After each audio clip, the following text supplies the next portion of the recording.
aí, minha galera, chegamos com mais uma aula para vocês. E acreditam? Nossa aula 31.1, sim! Hoje vamos iniciar a unidade 3, meus amigos. E é na unidade 3 que eu peço que vocês prestem muita atenção.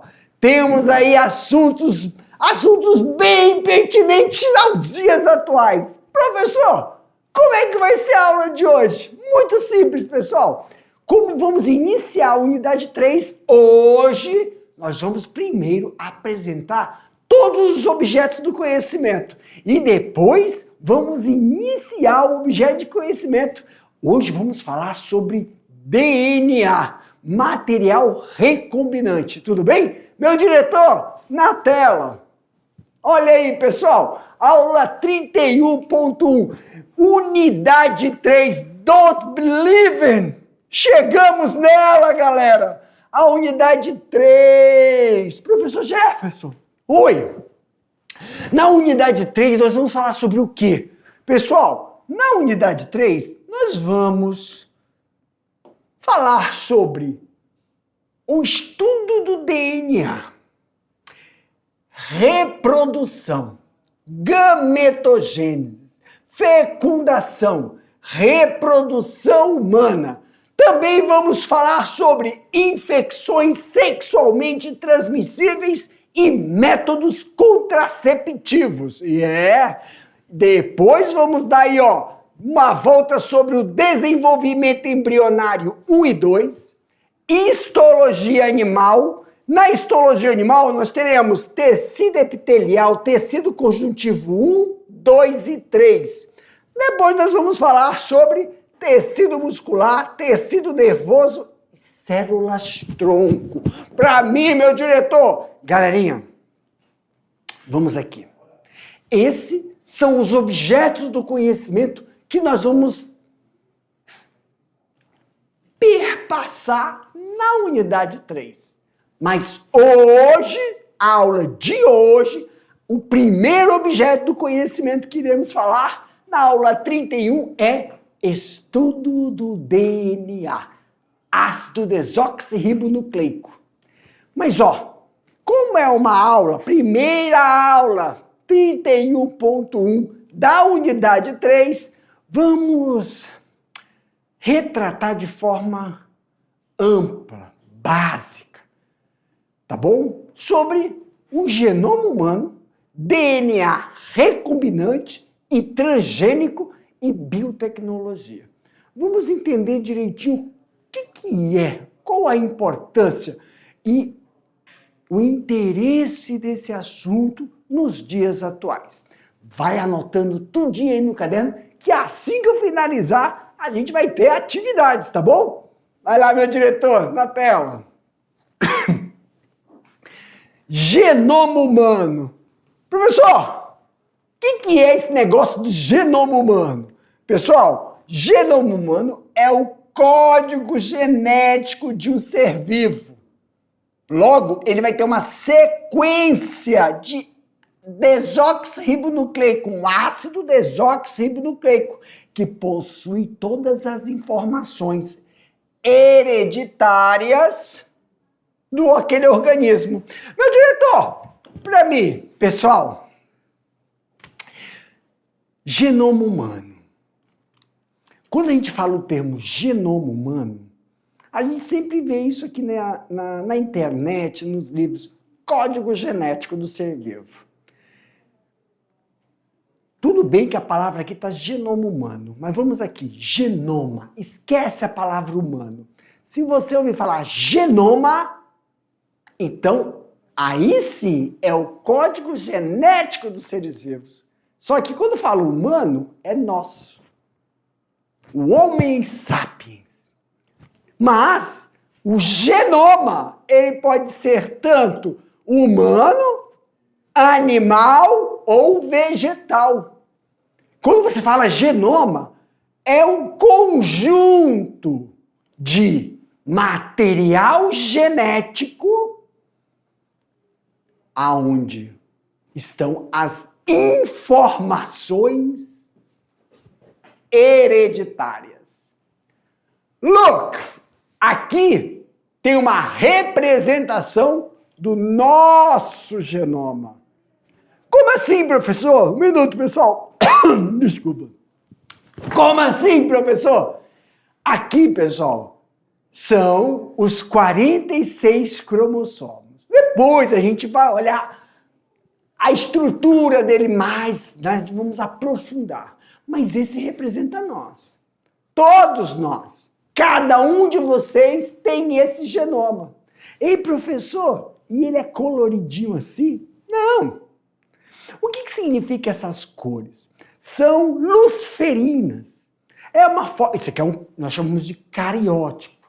Você retira uma célula, aí você faz a bandagem, cultiva, faz a bandagem e tira os cromossomos. Cada bichinho desse aqui, ó, é um cromossomo. Tem o cromossomo 1, cromossomo 2, cromossomo 3. Eles vêm em par, professor.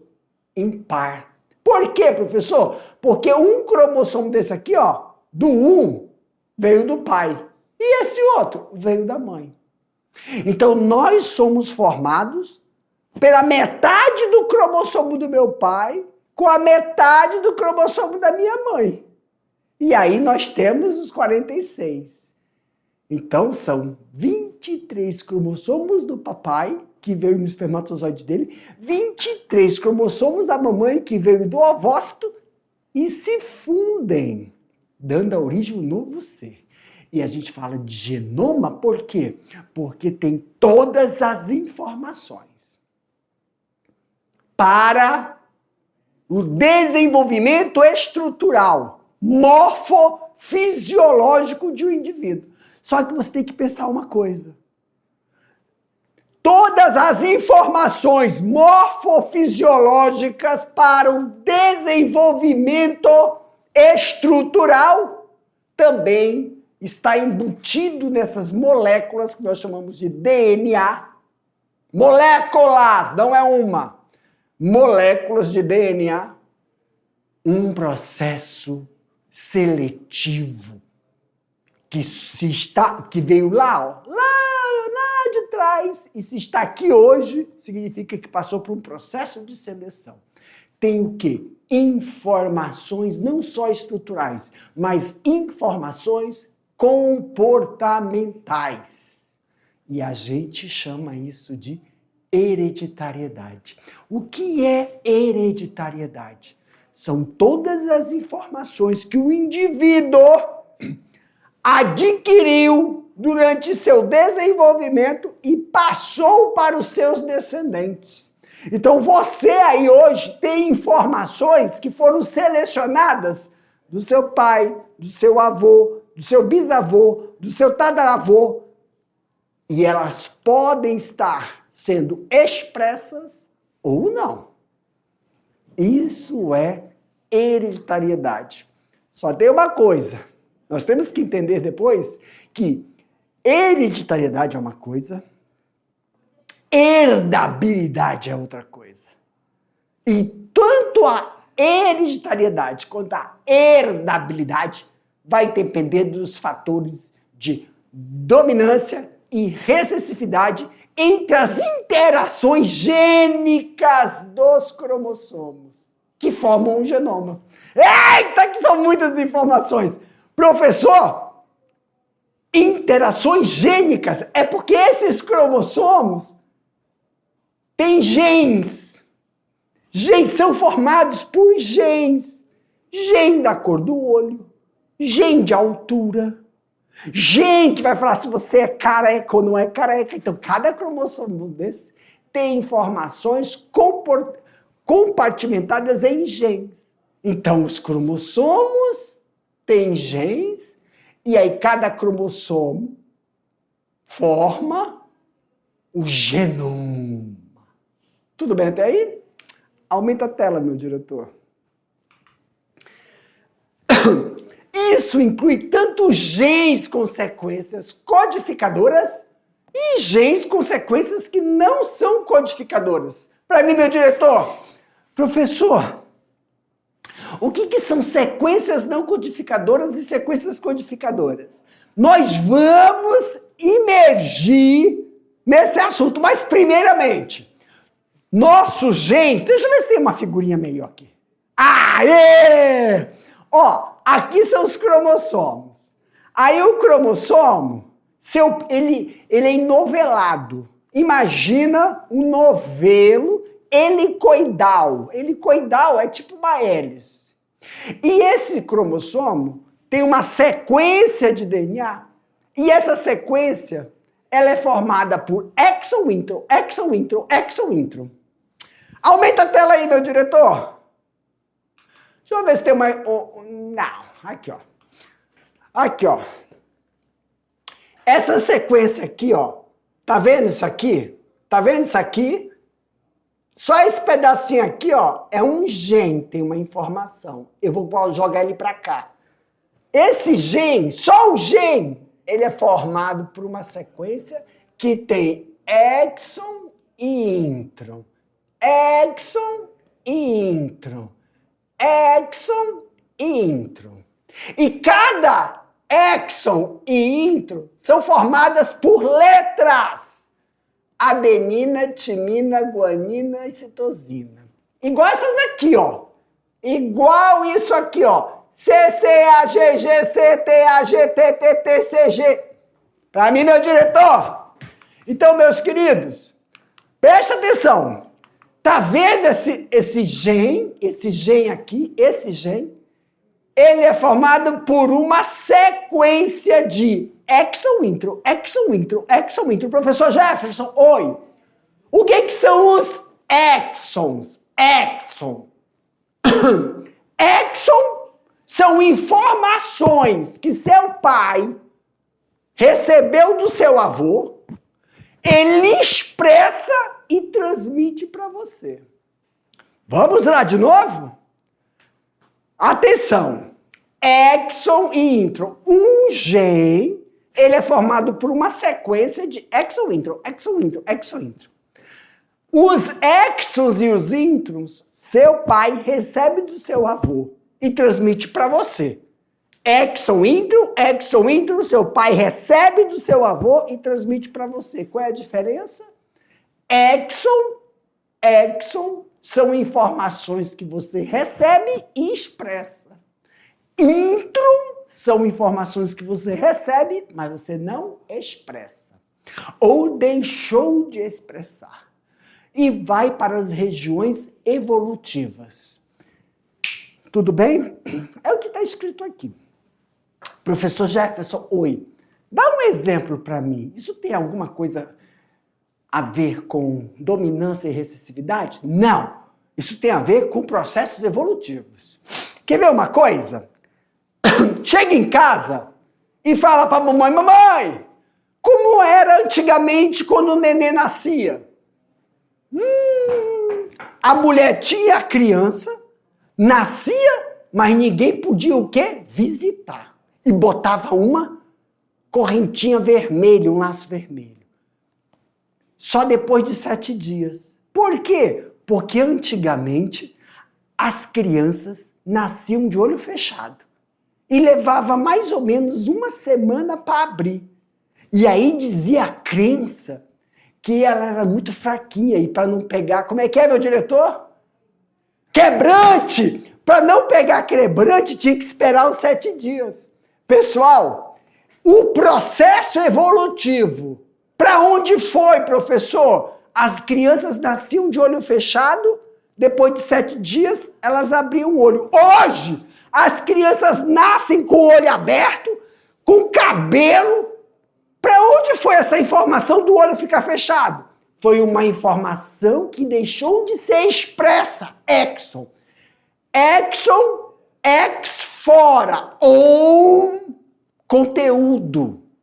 Ou informação. Informação que é exposta. Exon, informação que é expressa. Intron, dentro. Informação intrônica, informação que não é expressa, informação que passou por um processo de evolução e deixou de se expressar. Então, antigamente, as crianças nasciam de olho fechado e levava uma semana para abrir. Hoje ela nasce de olho aberto. Para onde foram essas informações? Para a intron. E nós recebemos. Há outras também, mas só no decorrer da nossa aula. Hoje nós vamos apresentar, então, somente esses conceitos para que nós possamos nos familiarizar. Genoma humano é o conjunto de cromossomos formados por gene, e esses genes são formados por sequências de exo-intron, exo-intron, exo-intron. Que algumas informações são evolutivas, deixamos de expressar, e outras nós recebemos, expressamos e transmitimos. Na tela, meu diretor. Ah, volta, desculpa, meu diretor, agora que eu vi. É que são bastante informações, e está tudo escrito aqui, eu estou explicando. Professor, quando é expresso, significa o quê? Que é traduzido. A informação que está em uma molécula de DNA, ela produz uma proteína. Nós, seres humanos e todos os outros seres vivos, somos constituídos de quê, professor? Proteína. Dois tipos principais, dois grandes. Proteínas estruturais e proteínas enzimáticas, que formam todo esse processo morfofisiológico. Na tela, meu diretor. Então, o sequenciamento e a técnica utilizada, sim. Para cá, meu diretor. Professor, nós vamos ver o histórico. Hoje, essa aula, ela é mais conceitual, para que quando formos falar da linha do tempo, como isso se deu, já sabemos de algumas coisas. Exemplo, por que sequenciamento? Sequenciamento é uma técnica foi aprimorizada, ela ficou mais, como é que eu posso falar, meu diretor? Disponível? Usual? Oi? Acessível? Em 1995, para mim foi ontem. Não, 85, desculpa. Em 1985, aí em 1985, ela começou a ser mais difundida. A técnica de PCR, ou a técnica de sequenciamento, é uma máquina que hoje a gente chama de termociclador, que lê as estruturas que nós codificamos como letras. Como assim, professor? Nós vamos ver por que é letra, por que é adenina. Aqui, ó. Deixa eu voltar. Olha aqui, ó. Por que a adenina? Por que a timina? Por que a citosina e por que a guanina? Hoje nós estamos no primeiro ano, mas a química, né? Quando a gente aprender lá na química com a professora Sabrina e o professor Almeida, sobre moléculas abertas, moléculas fechadas, moléculas aromáticas, moléculas com dupla, com simples, com tripla ligação. Aí a gente vai saber como é que eles descobriram isso. Por que a letra A? Por que a letra T? Então, professor, nosso código genético é formado por moléculas que receberam um nome de adenina, timina, guanina e citosina. Só essas quatro. E essas quatro, quando elas fazem esse rearranjo, através do sequenciamento, nós sabemos que tipo de proteína ela vai produzir. Exemplo, proteína muscular. Que tipo de músculo? Por isso que a gente vai ter as aulas lá de tecido. Tecido muscular estriado, cardíaco, esquelético. As proteínas que fazem o nosso rim, o nosso fígado, os nossos pulmões funcionarem, as enzimas metabólicas, tudo é proteína. Então, foi decodificado. Nós também vamos ver, em relação a essa decodificação, quais são as informações evolutivas que estavam nesse rearranjo dessas moléculas. Pode aumentar a tela, meu diretor? Mas para que serve, professor Jefferson? As informações contidas no genoma, pessoal, lê o genoma, tem que vir o que na cabeça? Todo aquele conjunto de cromossomos. Todos os cromossomos é o genoma. resulta em novos métodos de diagnóstico. Então, formulação de medicamentos, formulações de vacinas, prevenção, tratamento mais eficaz em relação a determinados parasitas e a sua relação com seus hospedeiros. Agora, como é essa técnica de recombinação e transgenia? No DNA, recombinante é o nome dado para a molécula de DNA que tem fragmentos ou pedaços de DNA que são derivados de duas ou mais fontes. A tecnologia de DNA recombinante é um conjunto de técnicas que permite a manipulação do DNA. Para mim, meu diretor, pessoal, hoje nós ouvimos falar muito disso. Como é que se procede isso, professor? Na verdade, a recombinação significa o quê? Significa, em miúdos, que o seu DNA, quando foi sequenciado, eu sei que esse DNA pertence a seres humanos. Eu sei que aquele outro DNA pertence ao reino vegetal. Então nós temos reino animal, no reino animal tem os seres humanos. No reino animal tem os leões, tem os gatos, tem os cachorros. Então cada um deles tem uma sequência. Tem moléculas que formam o seu genoma. O vegetal também. Os vírus também. As bactérias, íntegro. Mas, professor, recombinante significa que o DNA humano pode ter algum fragmento do DNA que não é humano? O DNA vegetal pode ter algum fragmento que não é de vegetal? Isso é recombinação. Mas como isso é possível, professor? Observando formas de reprodução ou observando formas de perpetuar a sua estrutura. Nós observamos que determinados vírus, determinadas bactérias, determinados protozoários, determinados micro-organismos, fungos, já faziam isso. Incorporavam no material genômico deles estruturas de outros seres vivos. Nós, humanos, conseguimos incorporar, professor? Sim. De que forma? O meu DNA, dentro, metade, vai para quem? Vai para o meu espermatozoide. O DNA da minha esposa, metade, vai para o ovócito. E aí, quando eles se encontram, formam um outro indivíduo com o DNA misturado, mas não está recombinante. Quando é que ele recombina? Quando está em células sexuais, através do crossing over. Isso cria variabilidade genética. Através dessas técnicas de perpetuação da espécie, observamos que homem, com a sua mesma espécie, consegue fazer isso. Mas só que esse recombinante é com espécies diferentes.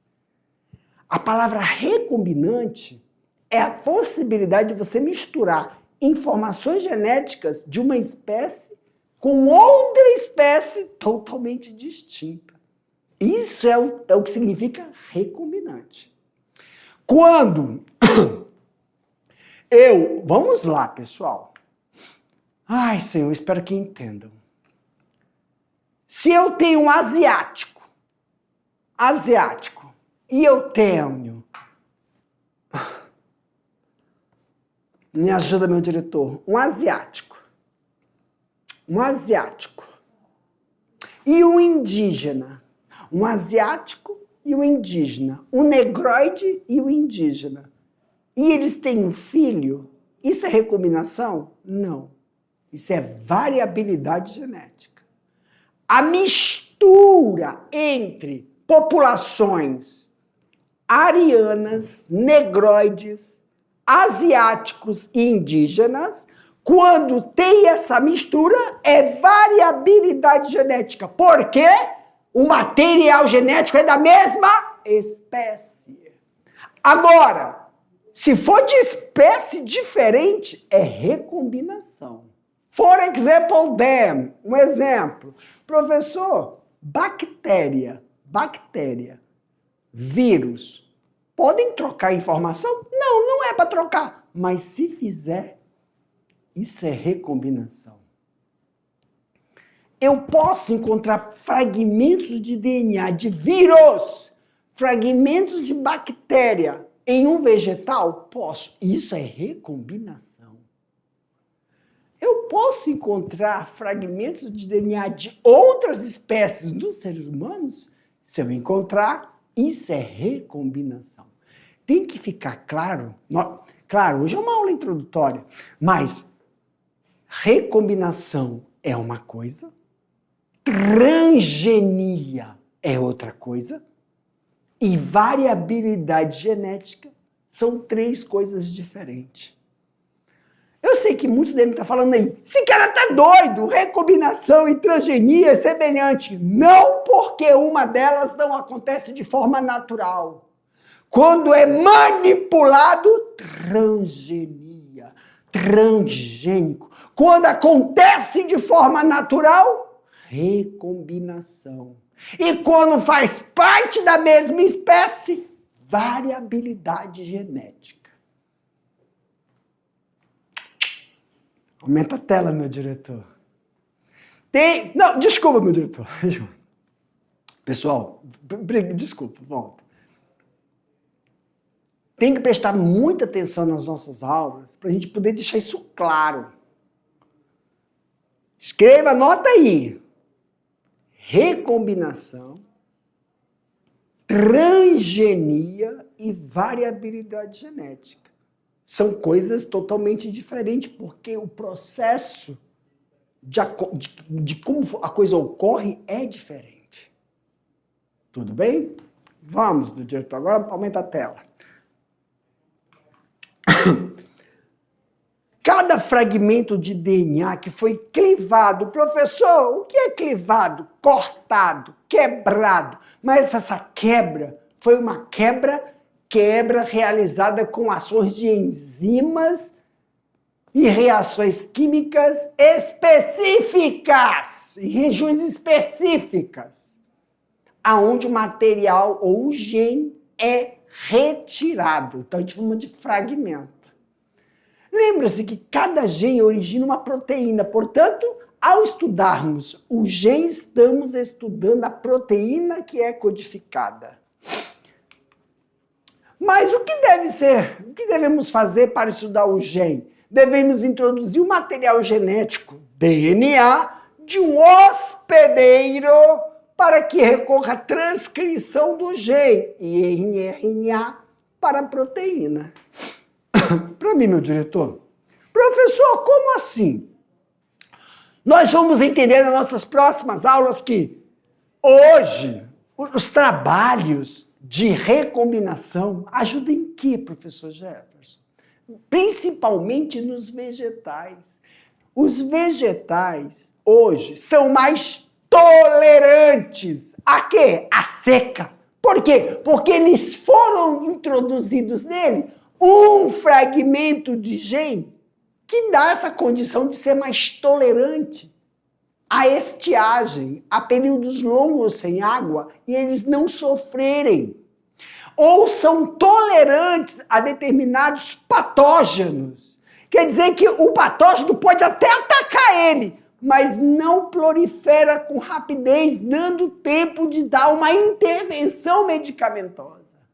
Então, a recombinação é quando você insere no indivíduo, um vegetal, um fragmento de uma outra espécie que confere a ele uma característica que não é inata dele. E quando a gente fala a palavrinha não é inata, não ocorreu de forma hereditária. Tá bom? Na tela, meu diretor. Aqui nós observamos as bactérias e lembramos como ocorre o processo de reprodução das bactérias. né? Reprodução assexuada por bipartição. Isso vocês já viram. Mas, meus queridos, lembrando, se toda bactéria se proliferasse de forma assexuada por bipartição, elas eram homogeneia. Elas eram geneticamente clonadas. Não há isso. Senão elas não conseguiriam deixar descendentes férteis. Como elas conseguiram fazer um tipo de reprodução na qual conseguiam sobreviver e deixar descendentes férteis? Esse é o negócio. Devemos entender. A recombinação sempre aconteceu. Só que nós não tínhamos técnicas, equipamentos para observar. Então, os hospedeiros material genético que fragmentavam aos próximos bilhões realizavam esse processo. Como, professor Jefferson? Por plasmídios. Para mim, meu diretor, temos que lembrar do processo de reprodução das bactérias. E no processo de reprodução da bactéria, exemplo, pessoal, quando nós estamos com dor de garganta, que a garganta está infectada, né? Está com uma infecção bacteriana. E você toma um antibiótico, elas são fragmentadas e pedaços de material genético das bactérias podem ser absorvidos por outras bactérias. E se as bactérias tiverem a estrutura plasmidial, essa estrutura plasmidial faz a integração do DNA exógeno com o DNA endógeno. Professor, oi, o que é exógeno? Material exógeno é material que está fora, vem de fora, de um outro indivíduo que teve experiências ambientais diferentes. E aí, quando entra para o hospedeiro, o plasmídio faz a interação. Plasmídio, desculpa aqui, ó. O plasmídio faz a integração dessas informações. Por isso que hoje, quando a gente observa bactérias que têm plasmídio e bactérias que não têm plasmídio, uma induz a outra a criar essa característica. Não criar, desculpa, adquirir. E aí, através dessa forma natural, o homem usa uma ferramenta para incorporar materiais exógenos nas grandes culturas. Milhos, soja, arroz. Não tem um arroz, que hoje tem um arroz que é vitaminado, ele possui... Você tem um plasmídio que leva a informação para dentro do material endógeno. Então você pega um método de reprodução e transforma ele numa técnica. É assim também feito para as terapias gênicas. Na tela, meu diretor. Já falei, células filhas, que aí são os transgênicos. Lembra? Mas, professor, transgenia não é a mesma coisa que recombinação? Recombinação acontece de forma natural.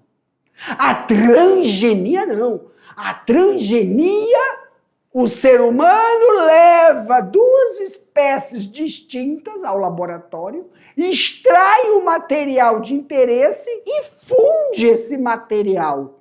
Aí é transgenia.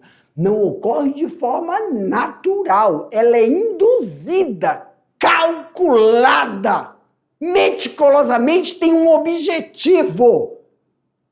Recombinação acontece de forma natural. E hereditariedade é outra coisa. Hereditário. Ou não, desculpa. Não é hereditário. Como é o nome? Variabilidade genética. A variabilidade genética vem do processo hereditário. A recombinação vem de um processo natural. E a transgenia, ela é manipulada com um objetivo. E aí nós temos um termo hoje que contém nesse termo a transgenia, que é a biotecnologia. Qual é a diferença, professor, da transgenia para a biotecnologia. É porque na biotecnologia você tem o desenvolvimento desses organismos geneticamente modificados. Na transgenia você cria modificação. Na biotecnologia você desenvolve o organismo que tem o produto final. Você desenvolve um novo indivíduo, não a técnica transgênica, sem vida. Mas sim, a biotecnologia são biomoléculas. São moléculas artificialmente, uma quimera. Isso faz com que utilizamos o sistema biológico dos organismos vivos ao nosso favor. E aí nós temos aí como ter técnicas para combater o diabetes, quando você utiliza, da insulina de outras espécies para nos beneficiar. Então você não precisa ficar matando o animal, você cria técnica. Também, outros exemplos, é quando você faz vetores, vírus geneticamente modificados para criar vacinas, bactérias geneticamente modificadas para criar vacinas, através ou de materiais de vírus que tem capsídeo, vírus, retrovírus ou adenovírus, ou também você pode utilizar os lentivírus. São cepas de vírus que têm aí uma capacidade de possuir ou só RNA, ou só DNA, ou você tem tanto RNA como DNA. E esses processos nos auxiliam a fazer aí, terapias gênicas que vão desenvolver uma qualidade de vida para as pessoas que já nascem com um determinado tipo de deficiência. Isso também é transposto para os vegetais. Para mim, meu diretor. Meus queridos, finalizamos aqui, mas daqui a pouco a gente volta para a gente fazer aquele bate-bola, jogo rápido. Tchau, tchau.